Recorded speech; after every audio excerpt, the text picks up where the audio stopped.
Someone keeps clearing his throat like he's trying to erase a thought.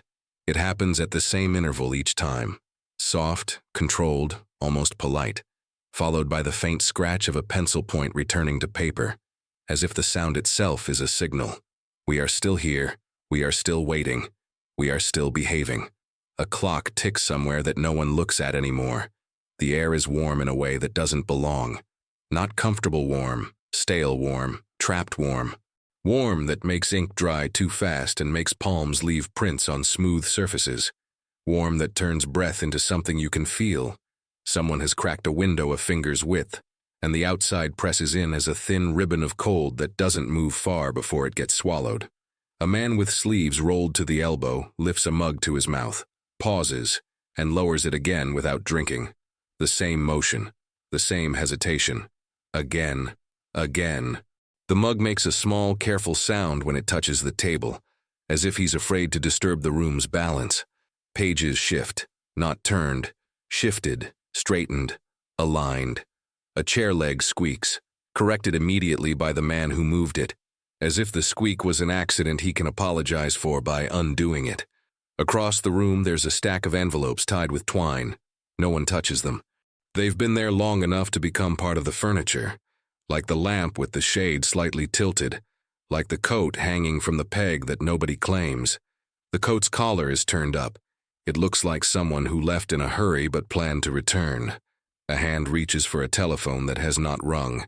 The fingers hover above it, 2 inches, 1 inch, and retreat. The gesture is so practiced it feels like a superstition, as if touching it will make something happen, as if not touching it will keep everything suspended where it is. The only constant movement is smoke. It rises from a cigarette held too long between fingers, then curls back toward the lamp's light, pale and slow, like it's in no rush to disappear. Ash lengthens. No one taps it. Not yet. It grows and grows until it trembles, then drops in a thin, sudden line onto the tray. The drop is loud in this kind of waiting. Somebody flinches, then pretends he didn't. The lamp hums faintly. A filament complaint. It's steady, but the hum makes it sound like the light itself is tired of holding the room together. Shadows are piled in the corners, thick where the walls meet, and every now and then one of the men glances toward those corners like he expects them to move. The table is scarred with old cuts, knife marks, pen punctures, the ring of a cup pressed down too hard. Those marks carry the evidence of other waits, other delays, other nights when nobody wanted to be the one to speak first. Someone speaks now, finally, but it's not what anyone is waiting for. Is that all of it? He asks, voice even, almost casual. No one answers right away. Not because they didn't hear him, because the question is too safe. It belongs to a different world, a world where all of it means inventory or paperwork, or a list you can check off and be done. A pencil stops scratching. A page stops shifting. Then a quiet response, measured like a man reading numbers off a scale. That's all of it. The first man nods once too quickly and returns to staring at nothing. The nod doesn't settle the room. It only adds another motion to the collection of motions that are keeping everyone from having to do the one thing they don't want to do. Admit they are running out of time. Somewhere beyond the walls, a vehicle passes, far enough to be only a low vibration, close enough to make the lamp's chain tremble. The vibration fades. The lamp steadies. The room pretends it never happened. A man rubs his thumb along the edge of a folded paper until the edge softens. He does it absent-mindedly, like a habit from childhood. He looks up once, eyes scanning faces, searching for a sign that someone else has already seen what he sees. No one meets his gaze. They all look at different things on purpose. The clock that no one reads, the ashtray, the envelopes, the phone, the blank stretch of table between their hands. A door in the hallway opens and closes, not here, but close enough that the sound arrives in 2 steps. First the click, then the soft thud of wood against frame. A pause, then footsteps. Slow, unhurried, like the person walking has all the time in the world. The footsteps stop outside. The handle doesn't turn. Silence returns, deeper now, as if the room is holding its breath to see if the world will knock. Nothing. A man exhales through his nose, controlled, and folds his hands. The skin across his knuckles is tight, pale, He presses his fingertips together, then separates them, then presses them again. The repeated motion is subtle, but it has the urgency of prayer. The lamp's light flickers once, not enough to go dark, just enough to remind everyone that even light can fail. The man with the untouched coffee finally drinks. The sip is small. He swallows with effort. The liquid is either too hot or too cold. His eyes tighten for a moment, then smooth back into neutrality. He sets the mug down carefully, like he is placing something fragile back into place. The clock keeps ticking, and with each tick, the space between this moment and the next becomes thinner, as if the room itself is closing, as if whatever they are waiting for has already started moving, and there isn't much time left. A runner comes in without the sound of a runner. No dramatic burst, no slam of the door, just the quiet interruption of a man who has learned, in some other room, that noise invites questions. He pauses at the threshold as if he stepped into a chapel, cap in his hands, breath steadied to look like he isn't out of breath. His cheeks are wind-burned. His eyes flick toward the clock and away again, like the clock has teeth.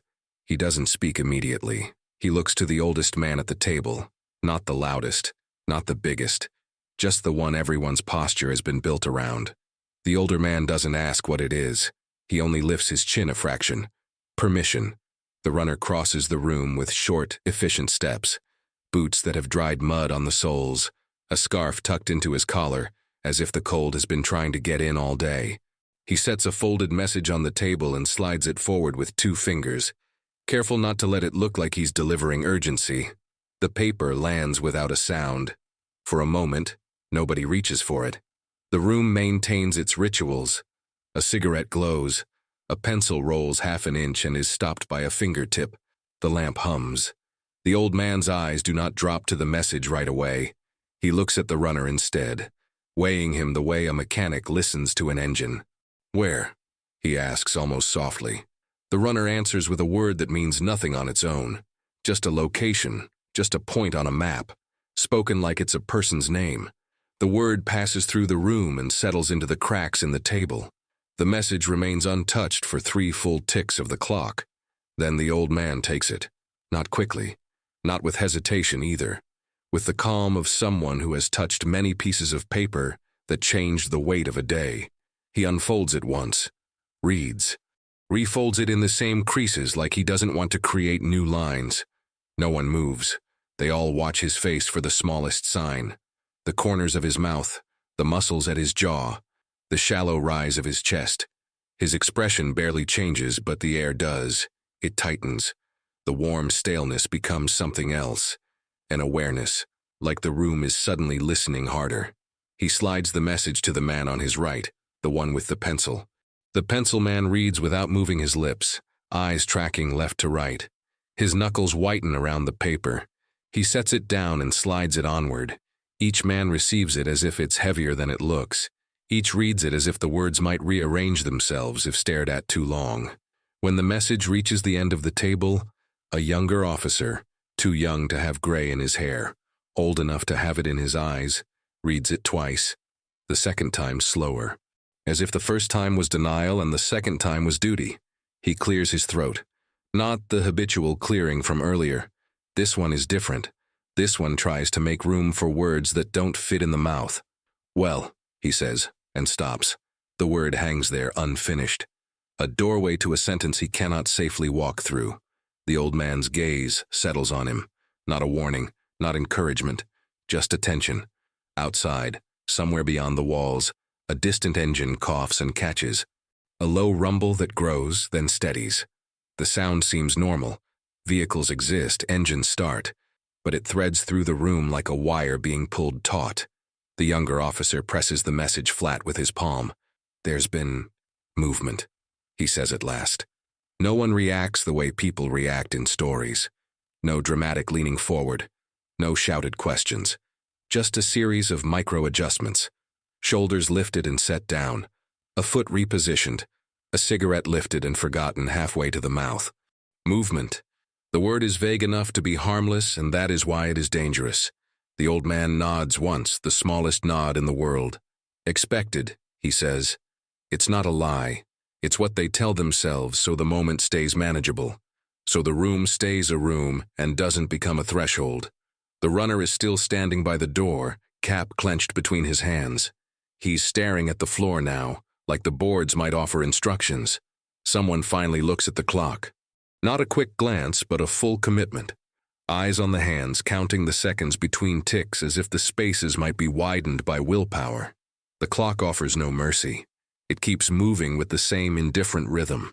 The older man pushes back his chair with controlled silence. The legs do not squeak. He's learned the room's superstitions.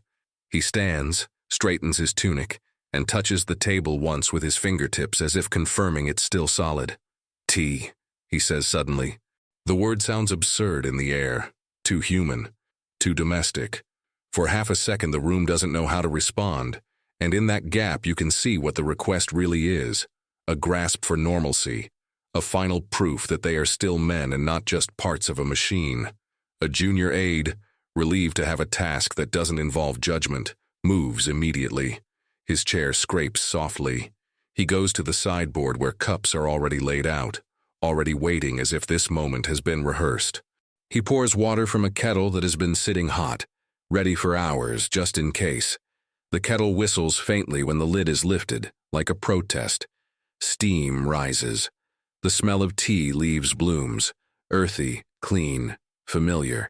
And for an instant it almost convinces everyone that nothing is changing, that this is just another late hour in another long war, and the world will be the same after they drink. The old man picks up a cup when it's offered to him. He doesn't drink yet. He holds it, letting the warmth press into his palm. He looks at the map on the wall. Until now it has been part of the room's background, a rectangle of paper and ink that people glance at without seeing. But now eyes follow his eyes, and the map becomes a living thing. Lines, roads, rivers, names in block letters, pins and strings like veins. A pin catches the lamplight. A thin shine. Someone's finger touches a second pin, not moving it, only confirming it exists. In a corner the telephone sits unchanged, black and patient. It has the confidence of an object that knows it will be needed. The runner shifts his weight. His boots squeak softly against the floorboards. The old man's gaze returns from the map, slow and measured, and lands on each face in turn, not to comfort them, not to frighten them, to register them, as if he is taking inventory of who is here before the room becomes something else. The teacup trembles slightly in his hand, not from fear but from the subtle vibration of something outside, something distant, but growing more constant. Engines, not one. Several. A low chorus that the building cannot fully shut out. No one names it. No one says what it suggests. They keep their mouths filled with safer words. The pencil man makes a note on a fresh page. Ink against paper. A small act of control. The younger officer straightens his collar as if appearance still matters. The old man sets the cup down untouched, and in the quiet that follows, the realization spreads without being spoken. Whatever movement is, it is no longer somewhere else. It is approaching, and the time they've been borrowing is starting to come due. The first interruption comes disguised as routine. A telephone rings in a different room. Not this one, not yet. And the sound travels through the corridor in a softened form, filtered by walls and distance until it becomes almost polite. It rings twice, stops, rings again. Somewhere a receiver is lifted and the ringing dissolves into murmured voices that cannot be made out. No one in the room reacts. They have learned over months and years that not every sound deserves attention. Attention is expensive. It commits you to response. So they sit, hands folded, eyes drifting to familiar surfaces, trusting that if something truly matters, it will announce itself properly. The map still holds their focus, but not with urgency. It studied the way one studies a photograph taken long ago, aware of its importance but insulated by habit. A man traces a route with his finger, stops short of a junction, lifts his hand, and lets it hover there uselessly. That line was confirmed yesterday, someone says. The tone is factual, calm. Yesterday belongs to a safe category of time. Yesterday has already happened. Yesterday cannot surprise you. A reply follows, equally measured. Confirmed doesn't mean active. A pause. No one disagrees. The distinction is comforting. The runner has been dismissed quietly, sent back down the corridor with instructions that sound important, but change nothing. His footsteps fade. The door closes. The room seals itself again like a compartment. Outside, the engine noise comes and goes. Sometimes it's louder, sometimes it dips away entirely. The pattern is irregular enough to be ignored. If it were steady, it might invite questions. Irregularity can be dismissed as coincidence. A new cigarette is lit. The flame flares briefly, reflected in the smoker's eyes, then vanishes as the tip glows red. Smoke resumes its slow, untroubled ascent. Someone laughs. It's not loud, not inappropriate, just a short breath of amusement at something small. A memory, a comment about the quality of the tea, a remark about a missing button.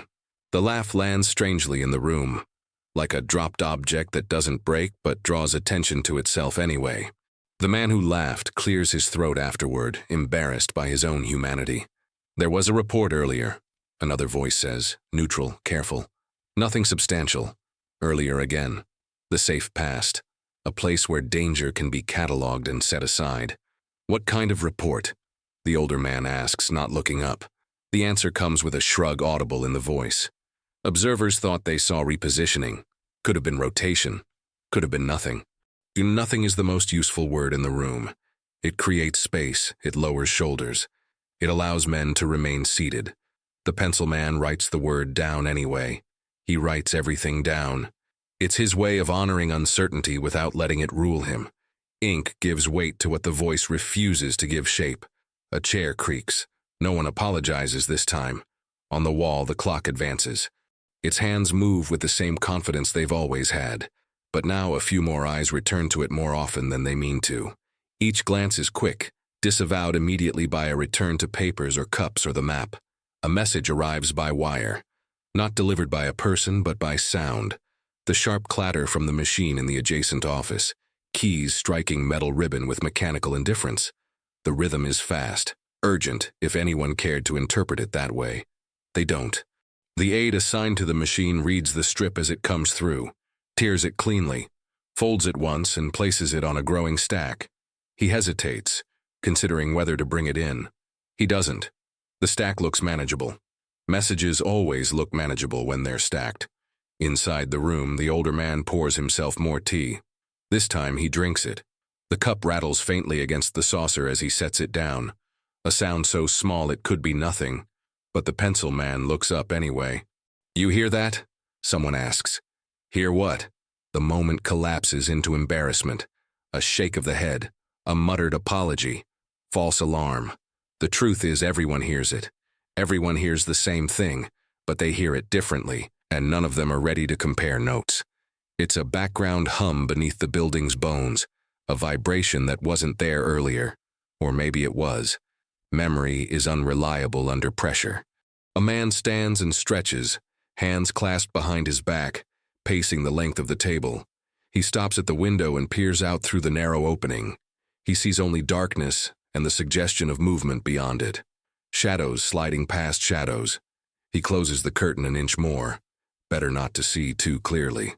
Communications are still holding, someone says, reading from a page that hasn't been updated in a while. Still holding implies resilience. It implies choice. The telephone rings again, closer this time. Once, twice. The sound lands heavily now, undeniable. Eyes lift, spine straighten. For a moment, just a moment, it seems like this is it. The interruption that will force a reckoning. Then the ringing stops. No one has touched the phone. The silence afterward is thick, unsettled. A man lets out a breath he didn't know he was holding and masks it with a cough. That happens sometimes, he says, to no one in particular. No one challenges him.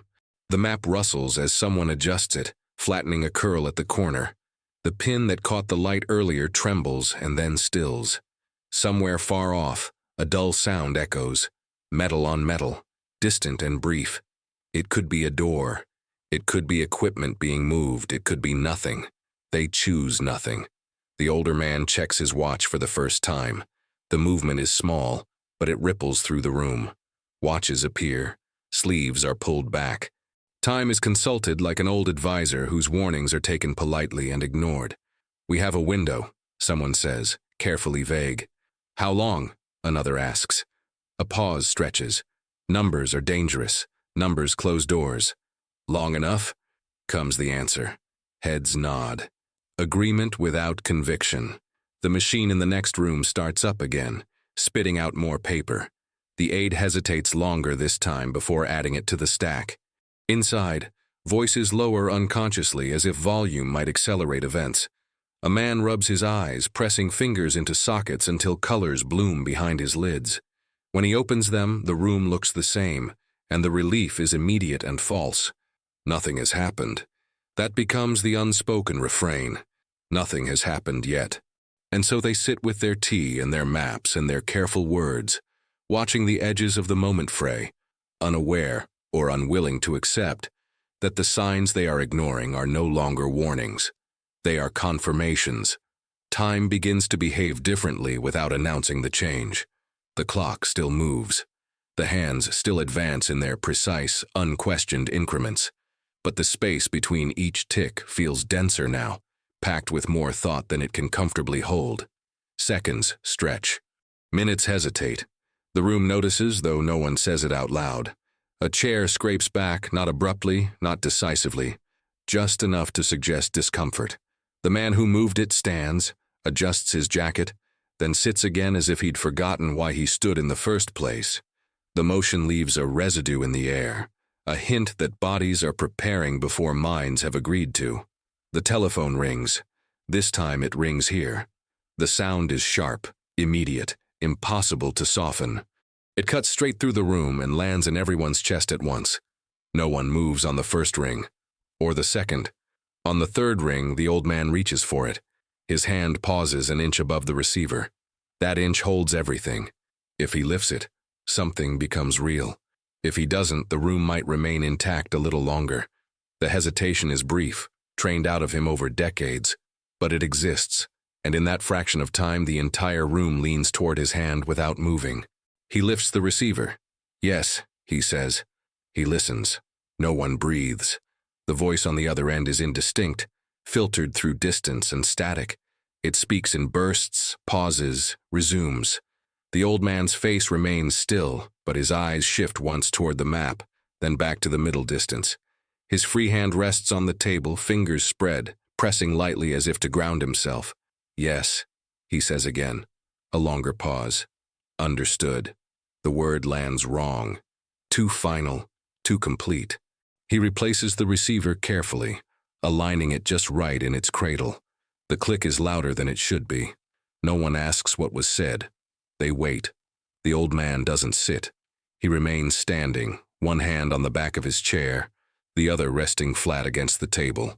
He looks at the map again, but this time his gaze doesn't wander. It fixes on a specific area, a cluster of lines, a convergence.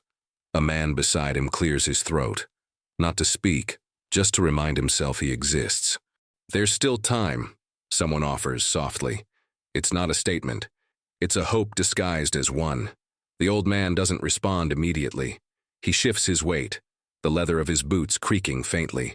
When he speaks, his voice is measured, almost gentle. There's always time, he says.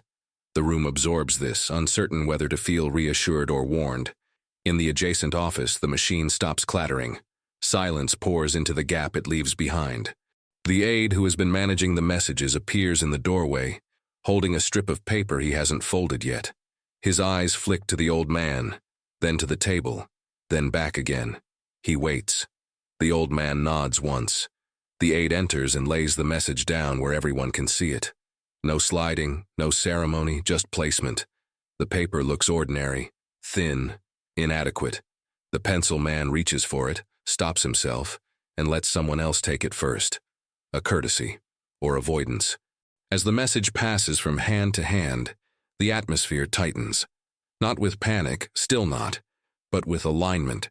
Pieces moving closer together, gaps narrowing. Could be delayed, someone says, reading between the lines instead of the words themselves. Yes, another agrees quickly. Delays happen. The old man's eyes remain on the map.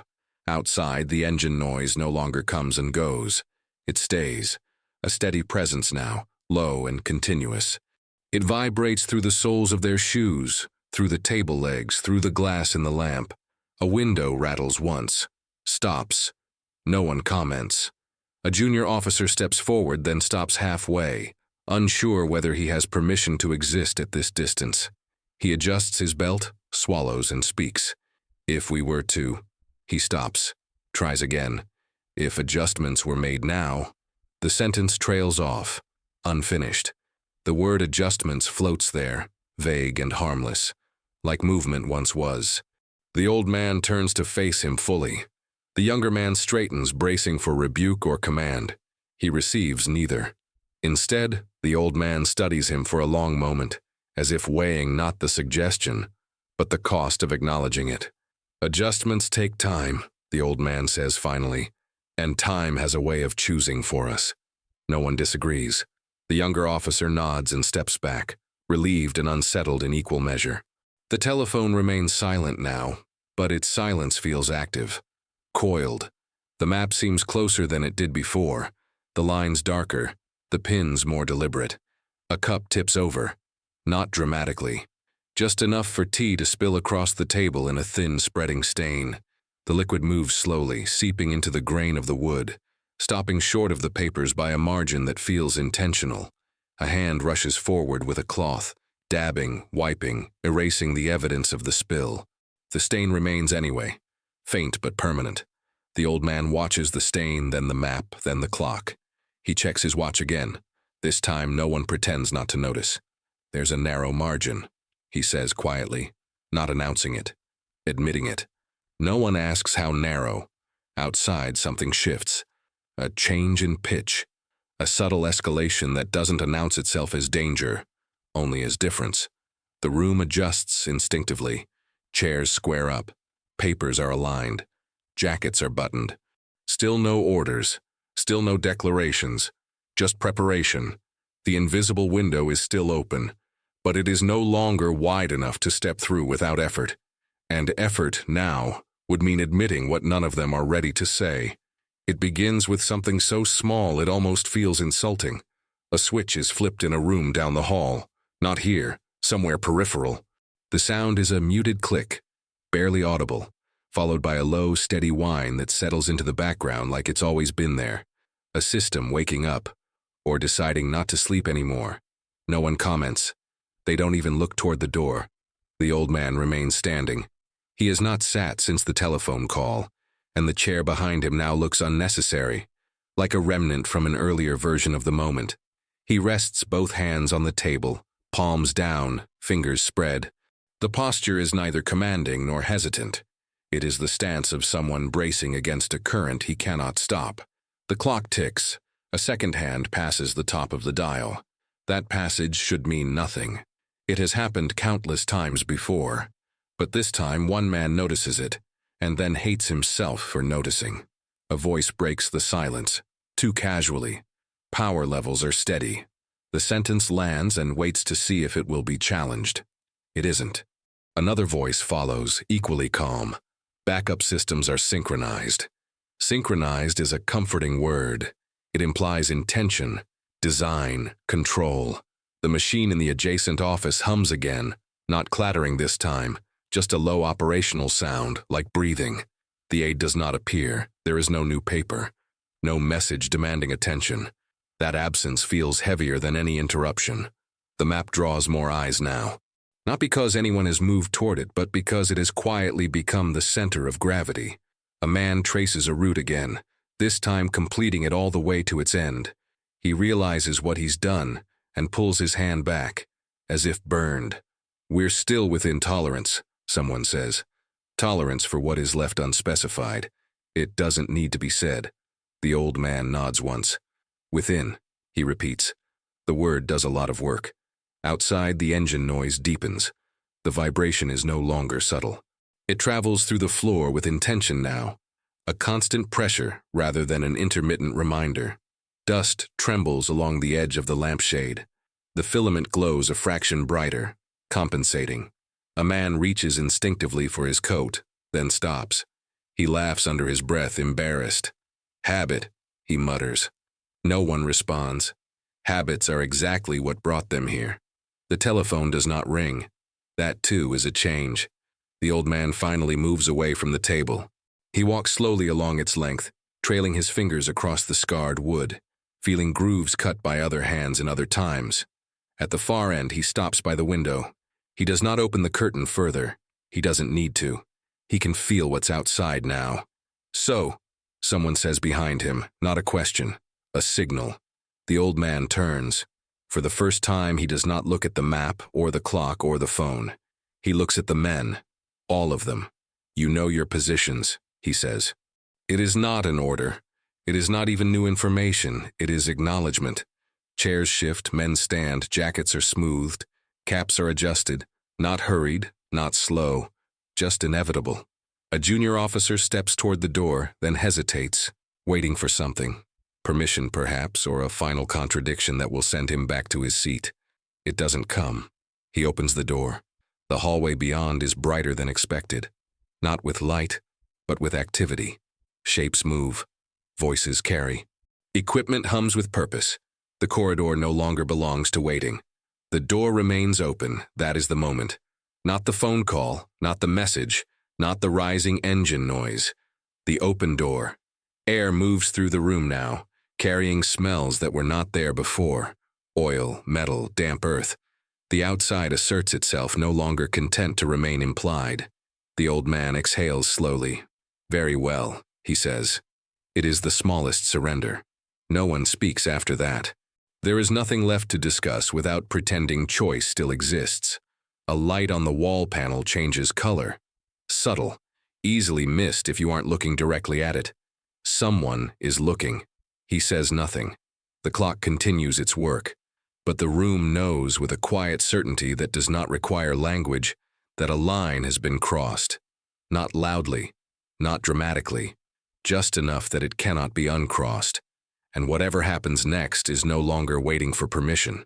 Silence settles the way dust does after something large has passed nearby. Not abruptly, not completely. It drifts in, layer by layer, softening edges, dulling sound, making every object feel slightly farther away than it was a moment before. The room does not empty, but it feels less occupied, as if part of it has already moved on without taking its chairs or shadows along. The door remains open. No one closes it. The hallway beyond is quieter now, too. Not empty, but reorganized. Voices have shifted farther away. Footsteps have found their rhythms and no longer wander. The hum of equipment has evened out, no longer tentative, no longer exploratory. Everything out there seems to know what it is supposed to be doing. Inside, the men remain where they are, standing, waiting, watching nothing in particular. The old man returns to the table, not to sit, but to stand at its head, the place that now feels assigned to him whether he accepts it or not. His hands rest on the edge again, but this time his fingers curl slightly, gripping. Not tight enough to show strain, just enough to anchor himself to something solid. The map hangs on the wall, unchanged. The pins have not moved. The lines are the same lines they were hours ago. But the map feels finished now, complete. There is nothing left to add to it that would matter. A man checks his watch and stops himself halfway through the motion, leaving his sleeve bunched at the wrist. He lowers his arm without looking at the time. Knowing it now would only confirm what his body already understands. The telephone sits untouched. Its silence is no longer expectant. It has shifted into something else, resigned perhaps, or patient. It knows it will ring again, but not in time to change anything that still feels changeable. The clock ticks. Each tick lands cleanly, isolated, as if the space between sounds has widened. The room listens to those ticks with the focus usually reserved for instructions. No one speaks. Speech would require framing. Framing would imply distance. Distance is gone. A faint vibration passes through the floor again, stronger than before, sustained. The lamp's chain sways almost imperceptibly, then steadies. No one reaches to stop it. A man near the window presses his palm flat against the glass. The pane is cool, solid. He leaves his hand there longer than necessary, as if confirming the boundary still exists. Outside, something shifts in tone. Not louder, not faster, just more deliberate. a change in cadence that suggests coordination rather than motion, the kind of sound that does not belong to accidents. Someone swallows. Another man closes his eyes briefly, not in fear, not in prayer, just in preparation. When he opens them, the room looks exactly the same, and that sameness feels almost cruel. The old man draws in a breath. He does not speak. He does not need to. The breath is enough. It signals readiness without optimism, acceptance without relief. The room absorbs it and responds in kind. Spines straighten.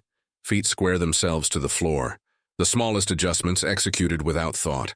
A light above the door flickers once, then holds steady. The color remains unchanged. No alarms, no signals demanding response. That, too, feels final. Somewhere far off, but no longer distant, a sound occurs that does not repeat.